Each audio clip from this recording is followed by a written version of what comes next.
Bem, nessa parte aí dos slides, a gente vai falar um pouquinho dos domínios morfoclimáticos do Brasil. Gente, eu não vou correr, vou dar algumas características, mas a gente já comentou muito sobre isso aí, tá?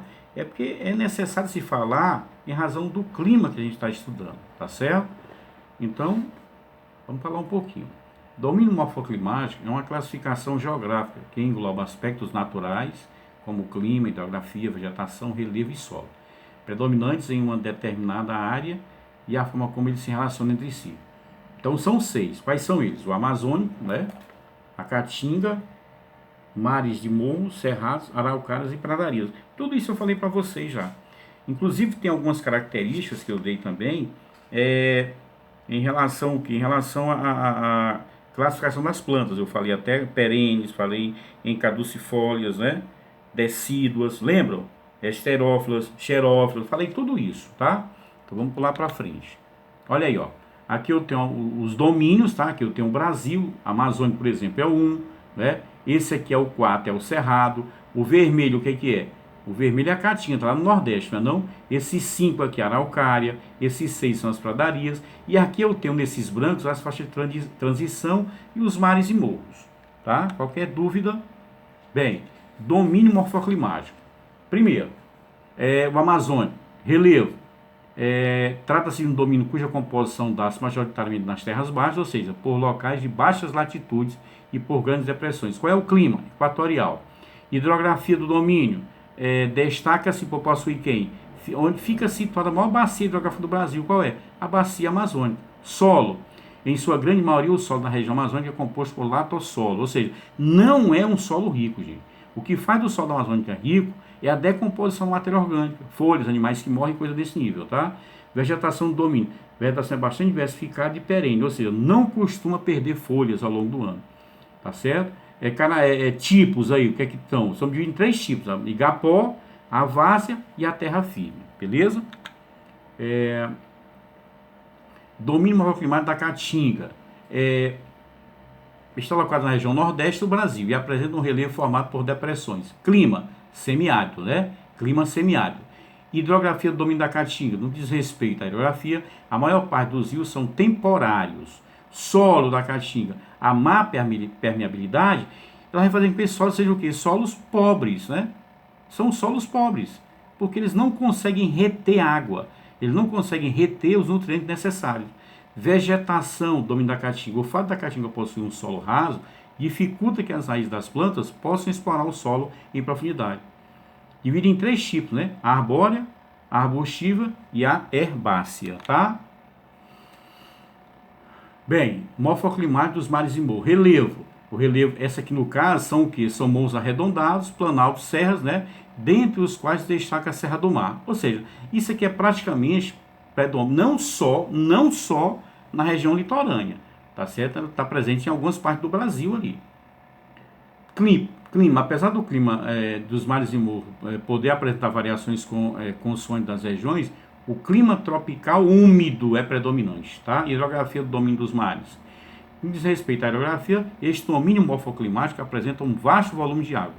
Ele abrange 2 importantes bacias, hidrográfica brasileira. Quais são elas? A bacia hidrográfica do Rio Paraná e a bacia hidrográfica do Rio São Francisco. Cuidado com essa pergunta. Além disso, também dispõe de importantes hidrelétricas, a do Rio Paraná, a de São Simão e a de Três Marias, tá? Solo. Relativamente ao tipo de solo, um dos predominantes nesse domínio é o massapê. Pronto, só isso aí, tá? Tá certo? Outro solo de destaque aqui, é o salmourão, que é formado pela destruição e decomposição química do granito na região sudeste, por conta da boa irrigação do solo, dos mares de morro, é bastante fértil. Olha aí, bem fértil, né? Vegetação. A vegetação dos mares e morros é uma das mais prejudicadas no que diz respeito à preservação. A expansão da agricultura é um dos fatores, né? Comercial, o desmatamento pela exploração da madeira e o desenvolvimento de centros urbanos são alguns dos fatores que contribuem para esse cenário, tá? 4. Domínio do cerrado. No domínio do cerrado, o relevo, em sua maioria, é plano ou com pequenas ondulações, composto por grandes planaltos e chapadões. Esse domínio morfoclimático tem cerca de 50% da sua altitude entre 300 e 600 metros. Clima. O clima que predomina no Cerrado é o tropical sazonal, né? A temperatura média da região ronda em 22 graus Celsius. No entanto, a máxima pode ultrapassar os 40, né? E a mínima pode ser abaixo de zero, né? E resultante em geadas, né? Trata-se de um domínio onde as estações do ano são bastante definidas, chove bastante no verão e o inverno é seco. Hidrografia. Localizado na região central do país, o Cerrado, também chamado de Caixa d'Água do Brasil, por conta da sua hidrografia. Em seu território estão localizados leitos e nascentes de rios de 8 a 12 bacias hidrográficas brasileiras, né? A hidrografia do Cerrado é responsável pela geração de energia de 9 em cada 10 brasileiros. Olha só, na sua casa, por conta da importância desse domínio morfoclimático para os seus recursos hidrelétricos do país. Maravilha. O solo do Cerrado é tipicamente avermelhado e pode ser arenoso, né, ou argiloso. O tipo de solo, latossolo, podizólico, né? E eu tenho mais aqui. Vegetação do domínio do Cerrado. A vegetação do Cerrado consiste majoritariamente em arbustos, né, e em árvores baixas, que não costumam estar concentrados em grupos, mas sim afastados uns dos outros. Olha aí, características, não é? Do Cerrado. Querem mais alguma coisa do Cerrado ou por aí tá bom? Quer que eu possa falar mais do Cerrado para vocês aí? Tá bom, não tá não? Deixa eu ver o que é que tem mais pra frente lá. Vamos lá. Epa. Sim, tudo isso eu falei para vocês, gente, na aula passada. Araucárias, né? Domínio das araucárias. Então, o relevo. O que é que o relevo diz aí para você em relação às araucárias? Bem, o relevo das araucárias é caracterizado por fortes ondulações e por terrenos montanhosos. Clima do domínio araucário. O clima é majoritariamente subtropical. Hidrografia do domínio araucário.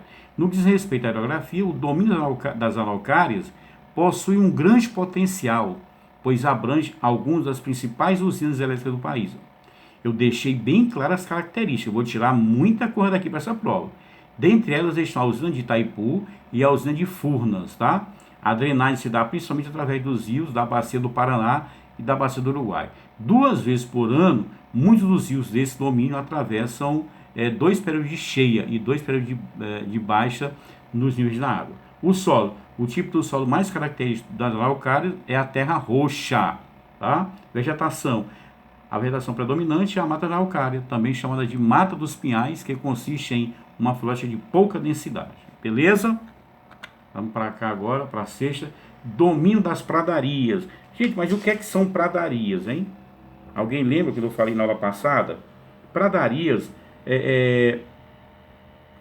são os mesmos estepes, né? Mesma coisa, tá? Então, ela é composta basicamente de gramíneas, tá? São encontradas principalmente na região de clima temperado continental.